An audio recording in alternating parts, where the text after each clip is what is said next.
Mən sizə bir şey deyim, bayaq təhsilə toxundunuz. Mənə prosta maraqlıdır ki, bu Avropanın, Amerikanın özündə də yəni bu sürətlə keçid eləyirlərmi siz dediyiniz kimi, yoxsa onlar da eyni bizim templə gedir? Onlarda prinsip şeyində biz bu trendi görürük.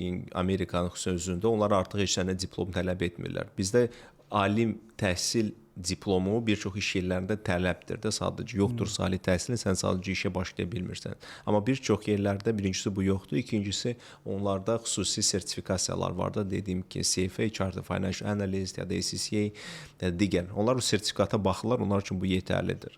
Ya da ki, sən tapşırığa baxırlar, sənə tapşırıq test verirlər, keçirsənsə işə götürürlər.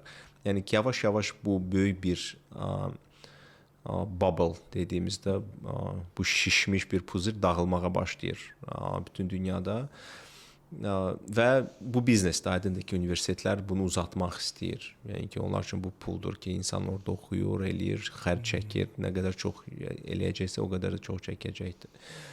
Amma Britaniya sistemi misal üçün mənim üçün daha maraqlıdır. Onlar məktəbin son ilini universitetin birinci kursu kimi qəbul edirlər. Ona görə onlar məktəbdə oxuyaraq universiteti sonra 3 il oxuyurlar və 1 il magistraturanı bitirirlər. Məsələn, İngiltərə buna gedibdir. Sən orada ali təhsili, tam ali təhsili 4 ilə bitirirsən.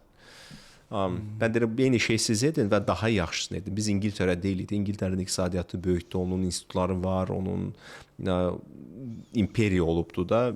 Onlar 12 il oxuyub, 3 il bakalavr, 1 il magistri bitirə bilirlərsə, biz bunlardan qat-qat tez getməliyik. Biz 10 ilə məktəbi bitirməliyik, 2 ilə universiteti bitirməliyik, 1 ilə magistraturanı bitirməliyik ki, biz daha tez işə başlayaq, rəqabətçil ola bilək. Gedib onların səviyyəsinə daha tez çata bilək. Onlar elə oxuyana qədər bizim uşaqlar artıq çıxıb işləsin, dəyər qaytarsın, dəyər yaratsın, satsın, bacarsın bunu etmək ki, biz gedib onlara daha tez çataq. Fundamentdə budur problem. Sizcə niyə qorxurlar ki, bu yeniliyi eləməyə? Niyə görə qorxurlar? Mən yəni Azərbaycanda bir nazirlik tanıyıram ki, hansı göz təşkilatı dəyərlərində cəsarət sözünü salıbdır. Bu da Rəqəmsal İnkişaf və Nəqliyyat Nazirliyidir. Mən başqa heç bir dövlət qurumunda cəsarətin dəyərlər içərisində olmasını görməmişəm. Və siz nəticələrə baxsaz, Rəşad Nəbiyev və onun komandası Azərbaycanda bəlkə bir nömrəli nəticələr göstərir.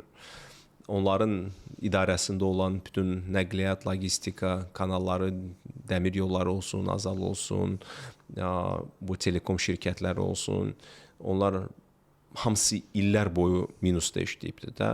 Amma onlar 2 il ərzində onlar arasında transformasiya edib plusa çıxartdılar. Əlbəttə ki, biraz bəxtləri gətirdi, müharibə başladı, orta koridor böyüdü, Rusiyadakı avia şirkətlərə ban qoyuldu, Azal bunun sayəsində çoxlu pul qazandı bildi. Hazır olmasaydı olmazdı.